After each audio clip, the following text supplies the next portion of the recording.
Mengawali tahun 2018, pemerintah Kota Palembang menggelar apel bersama jajaran ASN di lingkungannya, bertempat di Pelataran Benteng Kota Besar yang dipimpin langsung oleh Sekda Palembang Harobin Mustafa.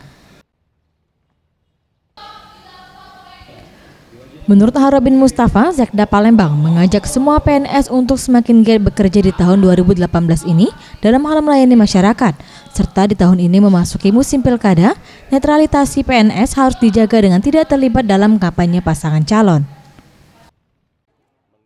Masalah peningkatan disiplin, kinerja, etos kerja, dan lain-lain, itu kita ingatkan mereka. Ya, sudah itu mengingatkan bagaimana pekerjaan yang belum selesai harus segera diselesaikan. Nah, yang hari ini khusus ya, ada kekhususan dibandingkan yang lain karena pada pagi hari ini saya langsung menyampaikan pesan. Kita akan sebentar lagi akan melaksanakan pilkada serentak dan 3 hari berturut-turut Senin, Selasa, Rabu ini akan dilaksanakan deklarasi. Saya menyampaikan kepada seluruh ASN untuk patuh terhadap peraturan perundang-undangan yang ada. Baik undang-undang pilkada, undang-undang PNS, PP, dan lain-lain, dan edaran dari KSN. Nah, terakhir ada edaran dari Menteri.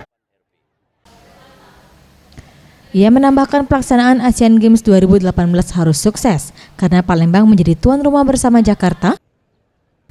Selain itu, apel ini juga dimanfaatkan pegawai SKPD di Kota Palembang untuk saling bersilaturahim. Tim Liputan Sriwijaya TV.